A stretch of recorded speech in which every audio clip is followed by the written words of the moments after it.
Good evening, everyone. Welcome to day 5 of the 12 days of Teachmas.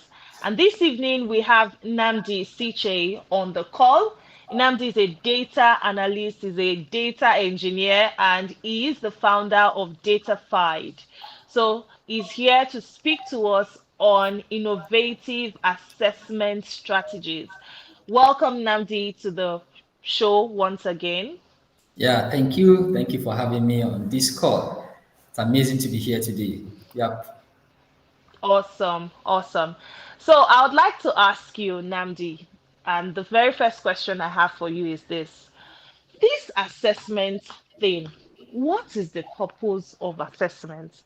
Is it just so that, when I was in university, there's something my lecturer used to say, there has to be a curve. One person will have A, then it will the graph will plot upwards. Many people will have C, then it will go down again. There has to be, please, what is the purpose of assessment? Yes, thanks for us asking that question. So, what a lecturer was trying to explain in the university is actually called the normal curve. It's usually bell Okay. shaped, right? So, Yeah.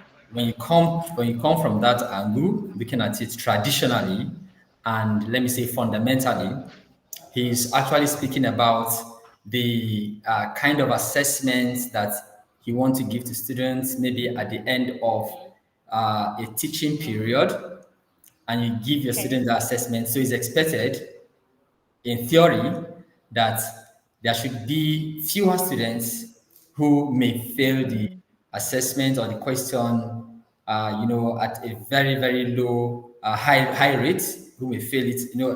What I mean by failing high rate, it means that they fail woefully. Now, there may be a fewer students who will pass the assessment or the examination or the test, Mm. excellently, while you have a high chunk of students who will be around the middle. So that's actually called the bell shape or the normal Bell curve. curve. Yes, good. But Okay.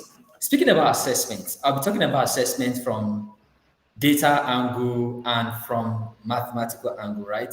So assessments fundamentally is actually a systematic process of gathering and analyzing, let me say, gathering, analyzing, and interpreting evidence and information about an individual's knowledge, skills, ability, or characteristics. So that is what assessment is basically. You have communicate, or you try to teach a concept, you've communicated, or you try to teach a concept, and you want to get how well does this individual or group of persons grasp whatever concept I have tried to pass across to them. So you go through a systematic way to evaluate whatever they've gotten from the whole teaching process. So the process of Okay. getting that done, of evaluating the individual group of persons, is what assessment is all about. Yep. Awesome. Awesome. So what you're saying is that, when we are conducting an assessment, we're acting more like detectives. We want to gather evidence Exactly. about how well our students are able to, retain the knowledge that we've shared or even advance in their knowledge. Exactly.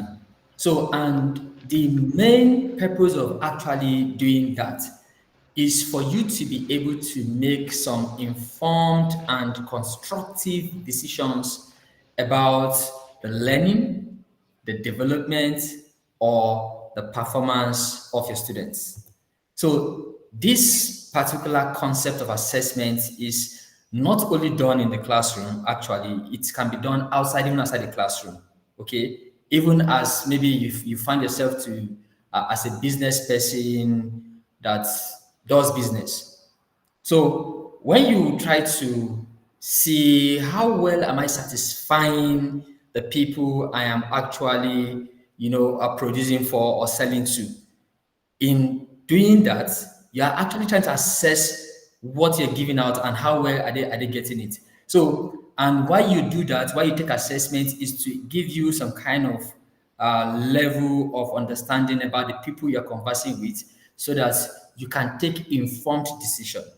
Bringing it back to your classroom, you want to be able to take informed decision about how to tailor your teaching, how to communicate your students. You want to know how your students understand concepts and what at what level, because everybody in the classroom, you don't consider them to understand or to grasp concepts at equal rate. So you want to know, who do I need to pay a little bit attention to, or what method am I supposed to use to communicate this information for this individual or that other individual to grasp it, easily. So that is the essence of, assessing students. Oh, fantastic. Thank you so much, Namdi, for that feedback. You're Okay, welcome. so now that we understand why it is important to conduct assessments, can you please tell us how can this be done in the classroom? Are there, can we just say, oh, I'm just going to assess you today. Students, line up, let me come for assessments. Please, how do we go about assessments? Great question. So there are assessments can be further broken down, categorized into two forms. Okay, we have the formative assessment and Okay. we have the summative assessment. When we talk about formative assessment, okay, let me come back to formative later. Let me begin by speaking about summative assessment. So summative assessment is the kind of assessment that is usually conducted at the end of an instructional period, that is used in evaluating the overall learning outcome of the students. And you also use it to measure the extent of which your students or pupils have mastered the contents or skills they've gained throughout that learning period.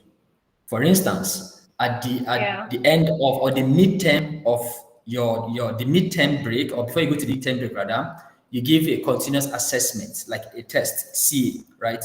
So there you want to evaluate the student to say, okay, what have you been able to gather for this period of weeks? At the end of the term, you give another form of assessment, end of term examination. They're trying to evaluate how well they understood or have mastered the concept that have been taught throughout those period of 3 months. Okay, so that is what we usually call the summative assessment. Okay, but when we talk about the other form of assessment or categorical assessment, we mean that is when I say the formative assessment. This form of assessment is primarily focused on providing ongoing feedback. You don't wait till the end of the period. So it's a kind of assessment that can be done in class. So like I'm having this conversation with us on the call, I might just pause and say, okay, so what do you understand by this concept that was mentioned earlier? So what's your thought about this? Okay, what's the thought about what's the thought about formative assessment? I could just send that question now. I want to know your thoughts. I want to know if you have idea about it, so that I can know the angle from which I can come from. So a formative form of assessment is done when you're in class, and such kind of assessment is focused on testing the ongoing understanding or getting an ongoing feedback during a learning process.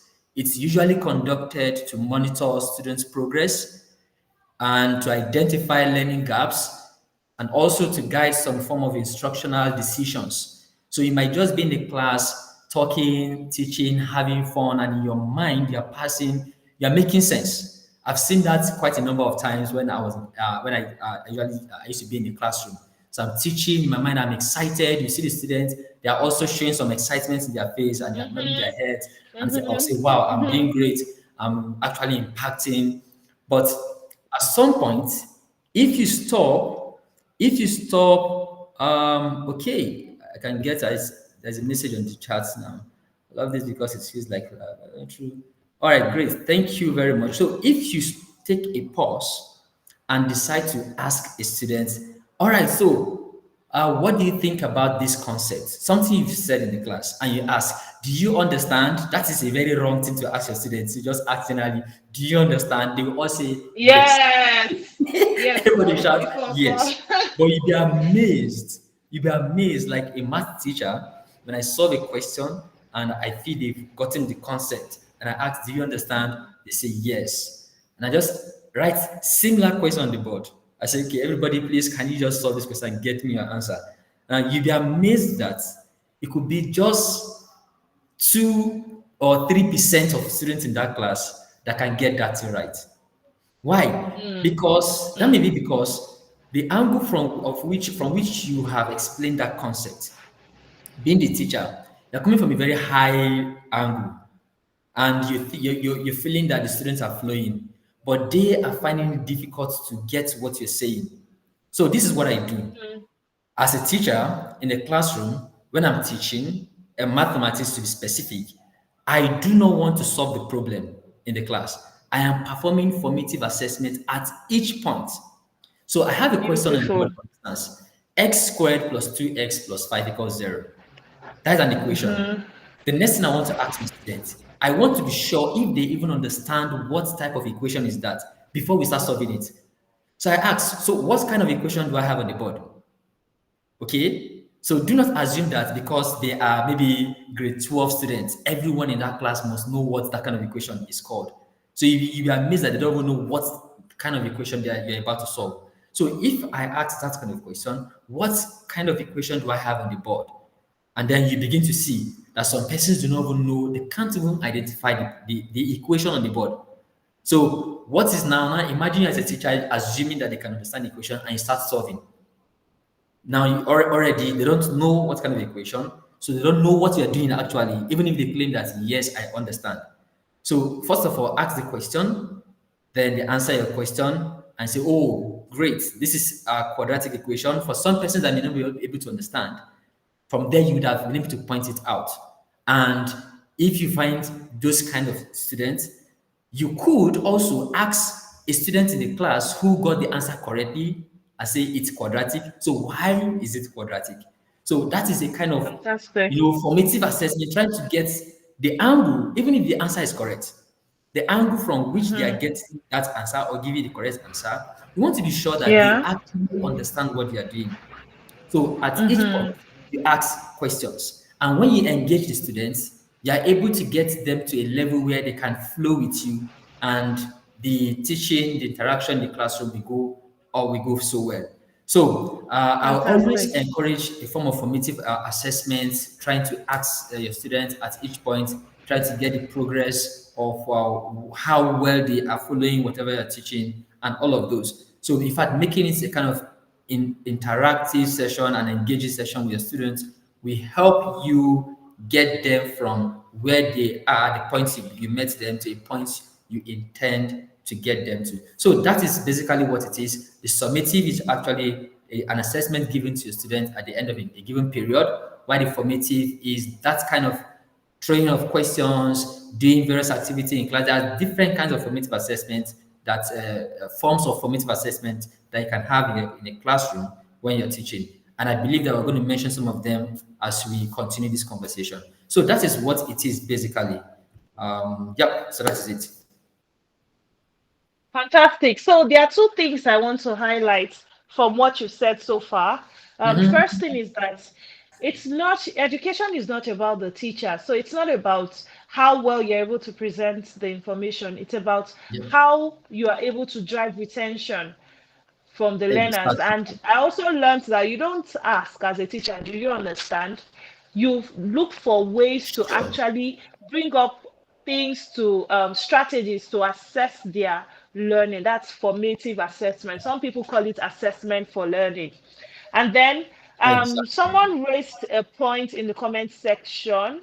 That is essay. I believe that she's saying that appraisals are like, I think is like the final exam. That's the summative assessment, which is what you're talking about, right? Exactly. So, but before you get to that appraisal day, meaning appraisals in quotes should have been done. Oh, she wants to talk. Maybe we should allow her. Essay, you have something to say? Yeah, I'm Oh, sorry. I you just raised wanted your to. hand. Can you hear me? Please go on. Yes. Please go on. Okay, I'm sorry. I'm not sure how the sessions really hold normally, so I hope I'm not like jumping protocol here. I just wanted to It's elaborate on the fine. comment a little bit, so that the formative assessment is actually what I think I was referring to, in the sense that as an adult in the workplace and even as a teacher, you do have like people above you, not just at the end of the year, look at your overall performance on a month to month basis. They're asking you about tasks you are assigned. Oh, have you done it? Did you understand it? Did you need any help? And it sounds to me like formative assessment, which we are preparing kids for by asking them, questions just in class, just seeing if they are truly understanding everything that they are learning. And that's why I said I like the idea, because it helps prepare them for the workplace when they have to go through that on a more maybe formal basis and all that. So sorry. Awesome. Fantastic. Thank you. Thank you so much, Essay. Yeah. So my next question would then be to you, Namdi.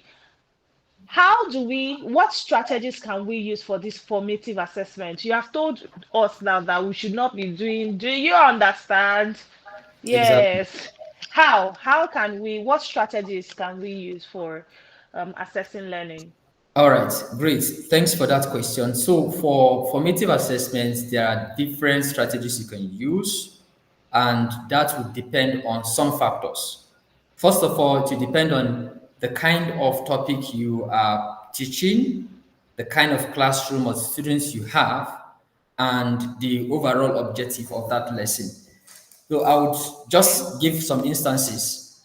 Now there are some cases or topics you're teaching that would that could involve you getting your students to participate by having a kind of in-class discussions.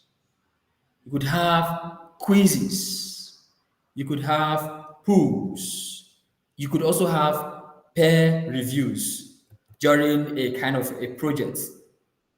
Okay. So one thing I do as a teacher in the classroom is to give out a task.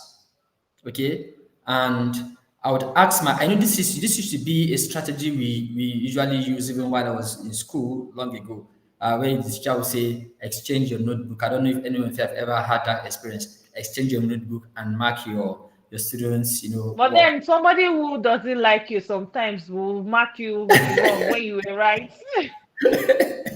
Yeah. So now you have to make your students. Back then when I was in school, I do not know. Okay, then I felt that the teachers, because I attended government school, a public school, I felt that the teachers do that because of the volume of students they have in the classroom, right? So they can't go Okay. around and mark the students' scripts because of the limited time they have. They just say Mm-hmm. exchange and then mark, and based on the correction the teacher had given on the class on the board, and mark and then they go. Mm-hmm. But these days that we have majority of teachers who are much more concerned to join platforms like this, you would notice that they are teaching in some private schools, which they will always have limited number of students. So I do that as a teacher. I usually do that, but not because I have so much students in my class, but because I want you to be able to see what your neighbor or what your classmate had done, and you're able to correct that person or learn from that person. Do you follow? So I teach them how to mark that script. That don't just go to the final answer, because I'm speaking from the angle of mathematics now. Now mark step by step.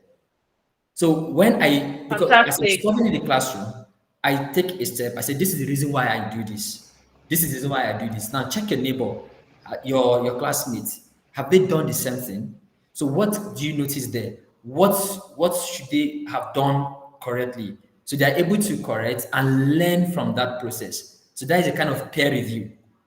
Now you could also form Yeah. that is also a form of assessment, if you ask me, because the main essence of assessing students is aside you're trying to get their level of understanding or how well they grasp the concept, you also want them to learn, because when you assess a student, you do not just leave them. And thank God for most private schools these days. After exams or CA test, they would ask you, the teacher, to go give them correction in the classroom. I don't know how many schools usually do that, but the schools I've taught, we do that. So at the end of the term, maybe during that period when the teachers are marking, you coordinate a correction period where you do the correction to the examination or the test they've taken. So they see why they failed a particular question. So when you are assessing your students, you also want them to learn. You want to clear some misconception. Maybe you've talked about those things in the classroom and you set that same question in the examination hall. You see the students still have the same level of misconception. You want to clear them. So you have to give corrections at the end. So at that process where they are doing peer review, they are learning. Now, another form of formative which I have mentioned is kind of class discussion. You could pick up a topic Yeah. and then ask someone to stand and speak. So while that person is speaking, you are assessing that student or that pupil. Mm, You're trying to know, okay, is this person actually getting this concept? Is this saying it correctly? Is this what is? So from there, you're able to process it and then give feedback almost immediately. So the student, not only the student will learn, but the entire class will learn. That is another form of assessment, in class discussion. Then quizzes. So one other thing I do a lot is like flashcards. I don't know how many teachers use flashcards here. So flashcards can also come. That is another form of assessment. So you have cards with different questions, and you want a student to answer. And I can just say what I do usually is, okay, I could have like 12 flashcards for a particular topic, and I say any student, when they answer the question correctly, I give a point. Okay, the student with the highest points at the end of the day will be crowned the king or the queen of that class for that moment. And you see all my students, they are excited about joining my class. They want to be called the king of mathematics for that day, for that moment. They want to be called the queen of mathematics. So while I'm teaching from the beginning, they are paying attention because I say, I have my flashcards here. So the flashcards we have, that will be the question and the answer will be at the back. So when I flash the card, the answer, okay, and everybody sees the answer and I explain, and they're happy. That is another form of formative assessment. So you'd have quizzes, stuff like that. So you make the students very excited whenever they see me coming to class, even though I'm teaching mathematics. I know many people have phobia for math, but because of those different level of assessment I'm coming into classroom, they are ready. They are waiting for them to. They are waiting to learn. Sometimes I go outside my way to give gift for those formative assessments in class for different activities. When I give an activity and they're able that's to great. answer, I give gifts like Rubik's cube, any kind of what's it called now, mathematical object. Now, some other form of formative assessment could be project based. I'll cite an example. Sometime I was teaching about area of a circle, and I was trying to make my students understand the relationship between the perimeter of a circle and the diameter. So I told them to go ahead and measure any any circular object they see. You know pi, the value of pi, which is approximately 20/7. That I told them that pi is everywhere, and they were trying to understand. Say, what do I mean by pi is everywhere? I said, go and measure anything you see. So even if it's a cover like this, even anything circular, right? Go and measure your round table at home, take a plate, a round plate, measure the circumference and the diameter, and divide those. You see, you will get pi.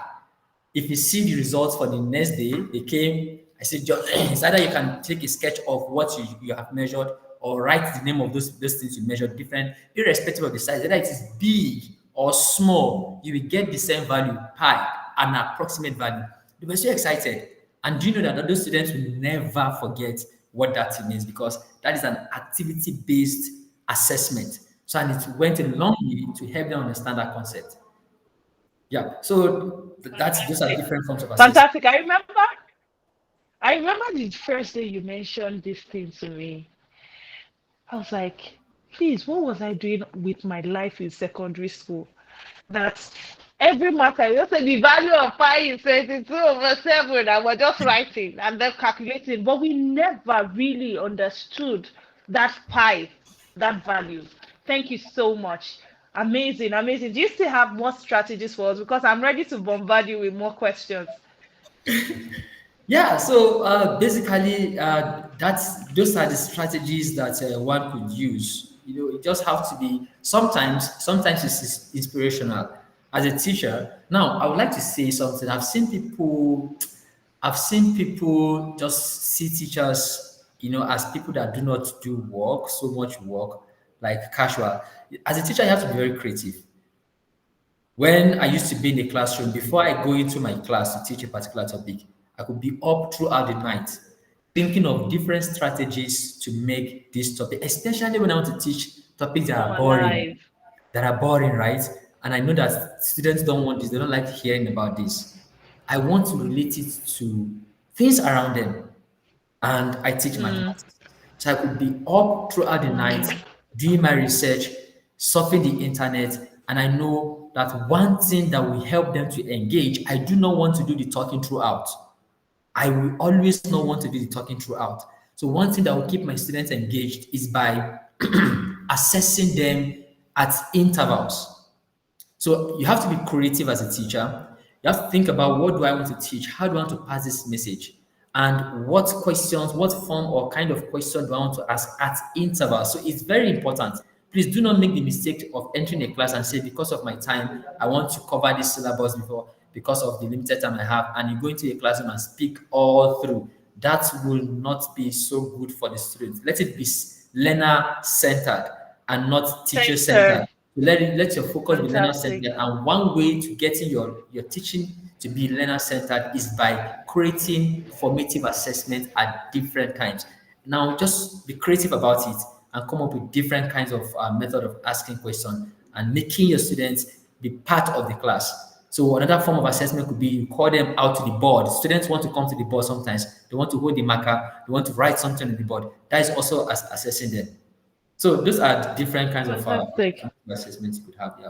So if I am going to summarize all that you've just said, I would say that for formative assessment, the teacher just has to look for creative ways to check the learner's understandings, creative understanding rather, creative way to drive home your points, to help them, to help the learning come alive as far as your learners are concerned. Now, Yeah. we're going to move into the summative assessment now. This is the one that many students have been exposed to a lot more than formative assessment. This is the one that causes sleepless nights for students in the university. This is the one that makes people to have sudden brain or memory losses. This is the one that decides the fate of many students. Summative assessments. First question, is exam a scam? Yeah. Say again. I didn't get that question. I said my first question is examination a scam? So many students will say examination is a scam and we don't need examination. Actually, examination is not a scam. If you ask me, sometimes I would say sometimes when me as an individual, when I'm studying, right, I'm studying a particular course right from secondary school, even when I was in university. Once I'm done studying, I want to test myself. Do you Mm-hmm. understand? I want to test myself to know, do I really understand this thing I've studied? So that thing you're doing also in examination hall, that is what it is. So it's actually not a scam. Because if you don't, if you don't take an exam and pass the exam, you yourself will not have confidence in yourself. So examination is just like you decide to learn something and you don't put it into practice. Now, this is something that has to do with skills and hand. Okay, let's say you learn how to design. You attend a class of how to design using Canva or any designing tools, and you do not go back to practice. So that's practicing is actually examination. So you yourself will not Mm-hmm. have confidence in yourself. So having said that, I would say examination is actually not a scam.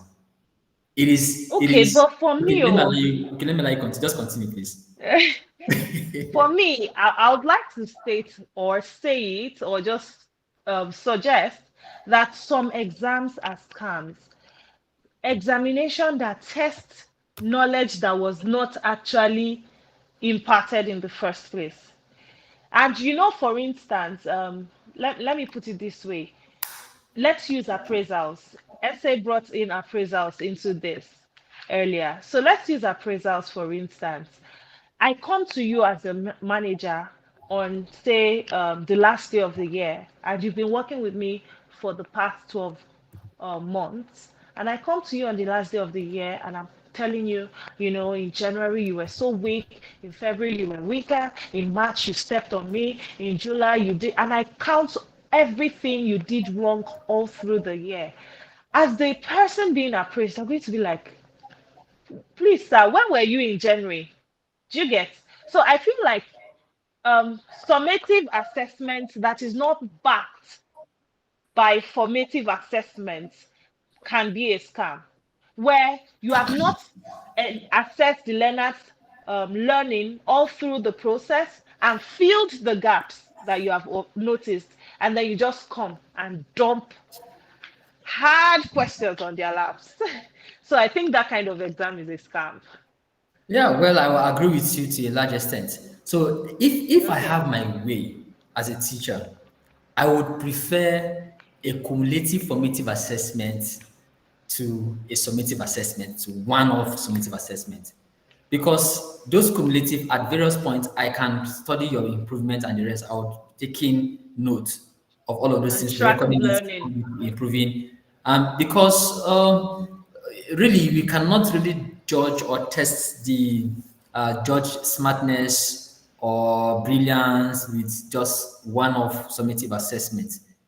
Okay, anything can happen in the examination hall. So and that is why it's very important that they should give teachers a room to also take some kind of aggregated or cumulative formative assessment to add up to what they're having at the end of whatever kind of assessment they're giving. Yeah. So, Okay.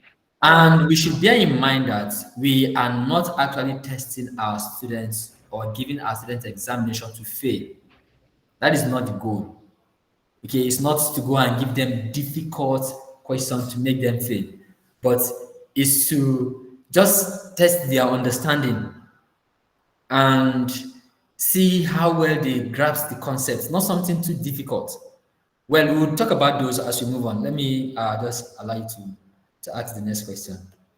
I think you're already on track, because I was just going to ask you, how do we do summative assessment right, such that it doesn't, you're not testing, because I feel that if you're going to be conducting summative assessment, first of all, at least the basic should be, there should be different hierarchies of questions.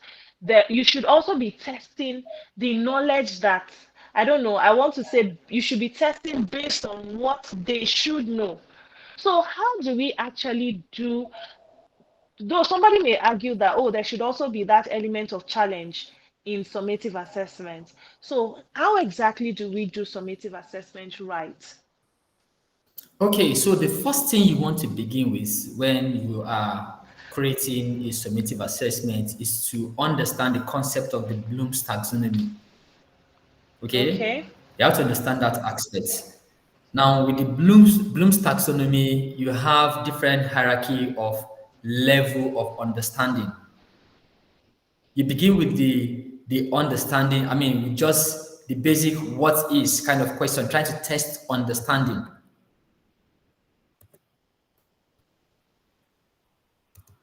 I don't know if I'm still audible. Yes, you are.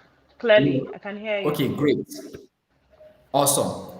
So when we begin with that level of remembering from the Bloom's taxonomy, that's the pyramid, the least, the ground level is the level of remembering. When you want to ask students uh, questions about what is, that if they recall specific facts, that is the simplest level of question you can ask your students. Okay, and then we have the next level of understanding. Okay, this is where you want to test if they grasp the meaning of some kind of instructional materials. So that is the next level, is the understanding level from the Bloom's taxonomy. Then followed by the application level. This is when you want to use some information. You want to know if they are able to apply the concepts they've learned in some word problems, speaking from the angle of mathematics now. And then we have the analyzing level. Okay, you want to know if you give them some kind of scenario or a situation, if they are able to analyze it in the right context based on what they were taught. And then we have the evaluating level.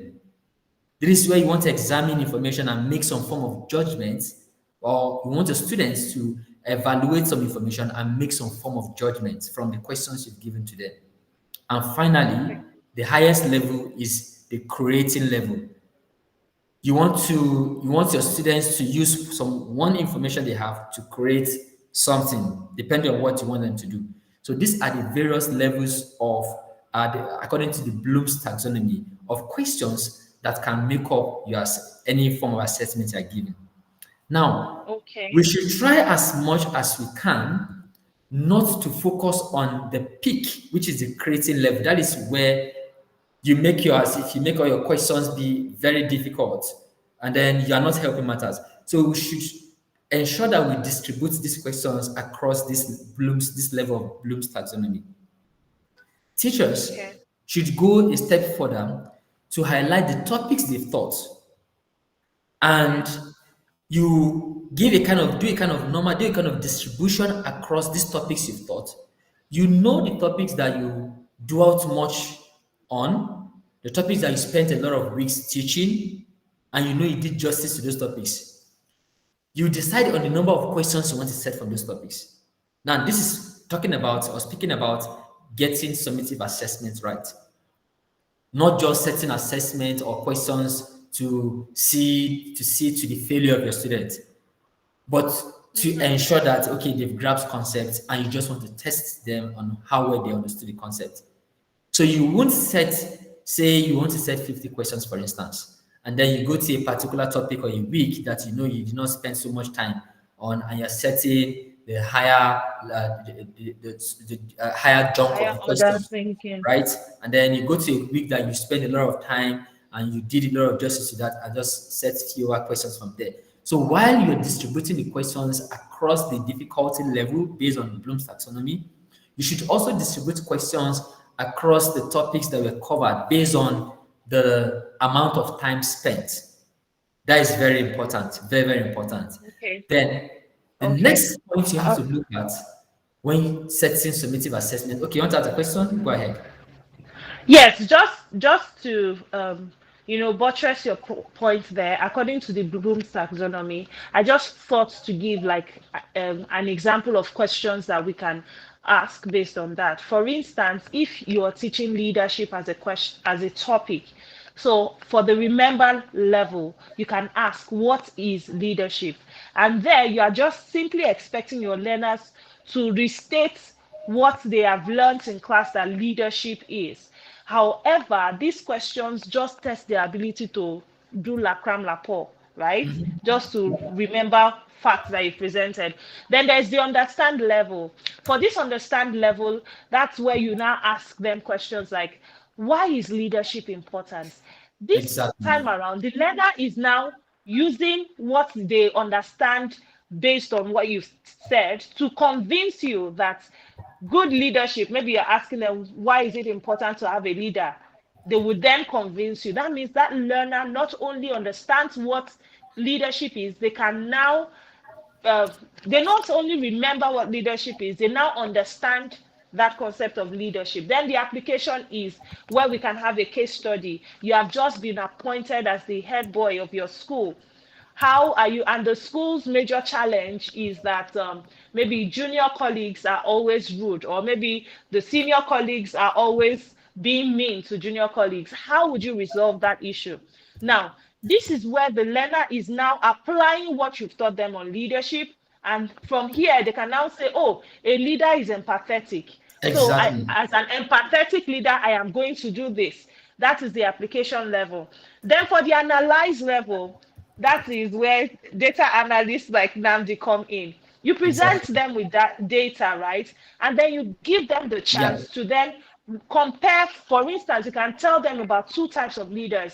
Oh, this was our head boy in 2014, and this was our head boy in Mhm. 2017. Can you look at their leadership styles and tell us, give us facts based on that? Can you tell us who you think is a better leader? Now, this time around, they're using that information you have given them as well to then analyze two different people and say, oh, this person I think is a better leader because it was more empathetic. It was, as you can see, they are no longer just regurgitating information Yes. that you have given to them. They are now thinking, and that is what we want to promote with assessment. We want to promote higher order thinking. Then there's the evaluate. Would you give them a story and say, do you think this Yeah. person is a great leader? Exactly. Then they can say, oh, I think he's a great leader because I can see this, or I don't think he's a great leader because of certain traits as well. And finally, create. It can be, oh, you're the current head boy of the school, and you're going to be handing over to another person in a few weeks. Can you write out rubrics for that person, that person can, or maybe what that person can use to check his leadership every day? So this time Yep. around, the learner is now applying everything they understand about leadership to guide someone else.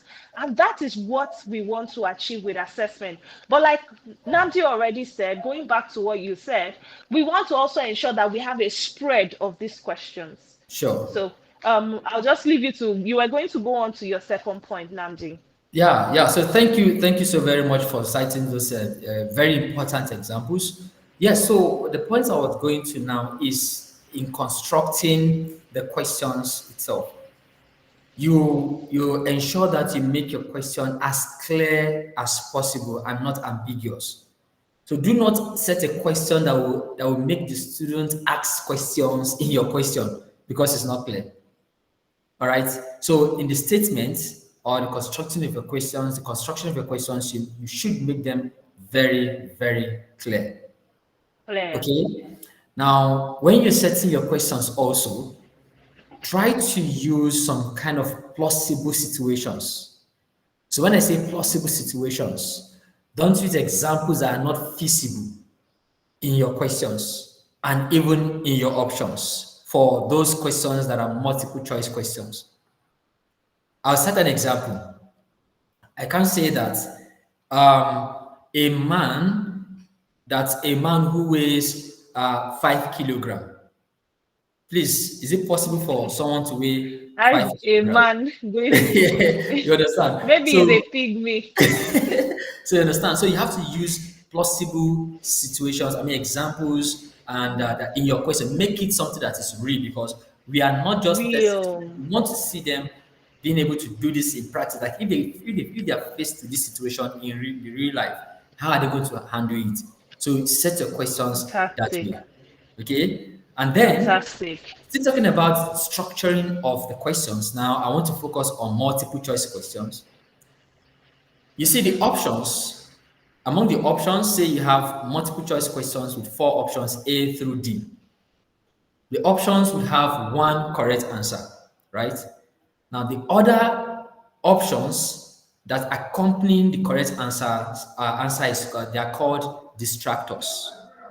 So you use distractors that are plausible, distractors that are not already showing that okay they are the wrong answers. Okay, distractors that are not. So how would you present distractors that would already present themselves as being wrong answers? For instance, I say okay, calculate energy, and we know that energy is in joules, and then the correct answer is in joules. The next one you see Newton, you see kilometer, you see meter per seconds. Other options have different options, different units, SI units, and the correct answer only has joules. So with that, you've already presented the answer, the correct one, as okay, this is me here, I'm the correct one. It is only maybe students that are really struggling that do not know the SI unit of energy that will fail that question. But average students that just know the SI units, they don't need to calculate. Once they see such question, they say, oh, this is the correct answer. because you're giving me options with other wrong SI units, so they can't be the correct answer. So with that, you don't have a good distractor. So your distractors should be good, and I mean should be Plausible. possible and presented well. One other way which students can easily choose the correct answer or just strike out the wrong ones is by the length of the options.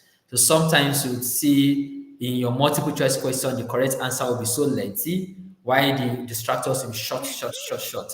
Once they see that, they say, "Oh, this is." They could just guess and say, "Okay, this is the correct answer," while others are wrong.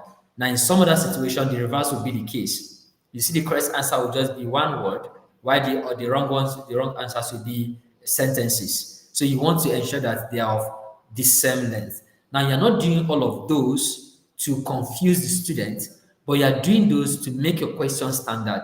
Now, as much as we don't set questions to make the student just because we want to make them fail, it doesn't mean that you set questions that are not reasonable in quote, because you want to make them see life the way it is, right? You want to make them understand the Mm-hmm. concept you're teaching. Okay, you want to make them Mm-hmm. be able to face. So you are teaching your students not because you're teaching that particular subject. I'll tell my students that I'm teaching you math not because I want you to know math, but I want you to be able to relate whatever you're doing in life. So when I'm trying to assess you, when I'm trying to Mm-hmm. give you questions, I'm not giving you questions because I want you to solve that problem. I want you to be able to think outside the box and be smart enough Mm-hmm. that when you're faced with real life situation, you're able to Mm-hmm. address such situation. Why? Because you actually Mm-hmm. went through my class. So by going through my Mm-hmm. class, you should be able to address some certain situations in life. And all of those things will show in your teaching, in your assessment. Now back to presenting your summative assessment well. I've spoken about using plausible examples in the structure of the question. I've spoken about Mm-hmm. using good distractors and by length and by the values you give. So I mean the maybe units, for instance. Okay. Yeah. So again, when structuring your questions, this might sound trivial, but it's very, very important. When you have questions that end with question mark, your options should begin with capital letter. Now, I'm bringing in my expertise as an assessment lead at MIVA and ULESSON. When you're presenting your questions out there, you shouldn't just set questions for setting sake and or because you just want to set questions for your student to answer. You have to be careful, or you have to be aware of punctuations. You have to be aware of the way you present the questions.